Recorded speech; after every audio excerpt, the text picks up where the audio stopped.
মার্কিন যুদ্ধজাহাজ বিপজ্জনক হলেও সেটাকে সমুদ্রের তলদেশে ডুবিয়ে দেওয়ার ক্ষমতা সম্পন্ন অস্ত্র আরও বিপজ্জনক। ইরানের সর্বোচ্চ ধর্মীয় নেতা আয়াতুল্লাহ আলী খামেনি এই মন্তব্যের মাধ্যমে কি মিসাইল দিয়েই মার্কিন যুদ্ধজাহাজ ডুবিয়ে দেওয়ার ইঙ্গিত দিলেন? ইরান কি মিসাইল দিয়েই মার্কিন যুদ্ধজাহাজ ডুবিয়ে দিবে? ইরানের সর্বোচ্চ ধর্মীয় নেতার সাম্প্রতিক হুঁশিয়ারি যেন তার ইঙ্গিত। তবে কি বিশ্ব দেখবে আমেরিকান যুদ্ধবিমান আর ইরানের মিসাইলের লড়াই? ইরানের সর্বোচ্চ ধর্মীয় নেতা আয়াতুল্লাহ আলী খামেনি তেহরানে আয়োজিত এক বৈঠকে মার্কিন সামরিক হুমকিকে প্রত্যাখ্যান করেছেন। এ সময় তিনি বলেন, মার্কিন যুদ্ধজাহাজ বিপজ্জনক হাতিয়ার হলেও যুদ্ধজাহাজকে সমুদ্রের তলদেশে পাঠানোর ক্ষমতা সম্পন্ন অস্ত্রই আরও বিপজ্জনক। অর্থাৎ খামেনির স্পষ্ট হুঁশিয়ারি, যুক্তরাষ্ট্রের দম্ভ ম্লান করতে ইরানের মিসাইলই যথেষ্ট।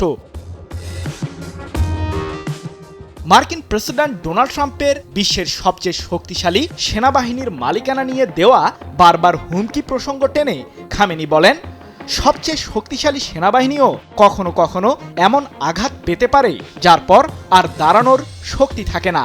তিনি সতর্ক করে দেন, মার্কিন কর্মকর্তারা জানেন ভুল হিসাব করলে তার পরিণতি কি হতে পারে।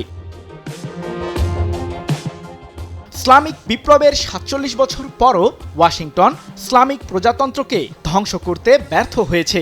মার্কিন প্রেসিডেন্টের স্বীকারোক্তির কথা উল্লেখ করে খামেনি বলেন, যুক্তরাষ্ট্রের অর্থনৈতিক, রাজনৈতিক ও সামাজিক সংকট আমেরিকান সাম্রাজ্যের চূড়ান্ত পতনের লক্ষণ।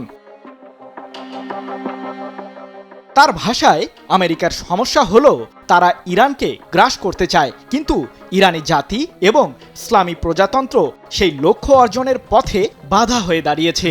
আয়াতুল্লাহ আলী খামেনি বলেন, সুমহান ইতিহাস ও সংস্কৃতির অধিকারী ইরানি জাতি মার্কিন যুক্তরাষ্ট্রের আধিপত্যের সামনে আনুগত্য প্রকাশ করবে না।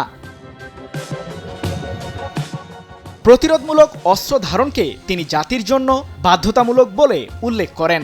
ইরানের ক্ষেপণাস্ত্র কর্মসূচিতে মার্কিন হস্তক্ষেপের সমালোচনা করে খামেনি বলেন, ইরানের কী ধরনের বা কত রেঞ্জের মিসাইল থাকবে তা নির্ধারণের অধিকার কেবল ইরানি জাতির। একই সঙ্গে শান্তিপূর্ণ পারমাণবিক প্রযুক্তি ব্যবহারের অধিকার নিয়েও মার্কিন অবস্থানকে তিনি অযৌক্তিক বলে আখ্যা দেন। সব মিলিয়ে খামেনির বক্তব্যে পরিষ্কার বার্তা, ইরান হুমকির জবাব দেবে প্রতিরোধের ভাষায়।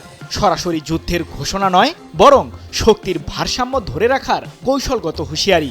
এখন প্রশ্ন, এই উত্তেজনাপূর্ণ বাকযুদ্ধ কি বাস্তব সংঘাতে রূপ নেবে, নাকি এটি হবে নতুন এক কূটনৈতিক চাপের অধ্যায়? ইরানের মিসাইলই কি বদলে দিতে পারে যুদ্ধের সমীকরণ, নাকি এটি কেবল শক্তির মনস্তাত্ত্বিক প্রদর্শন? সেটাই এখন দেখার বিষয়।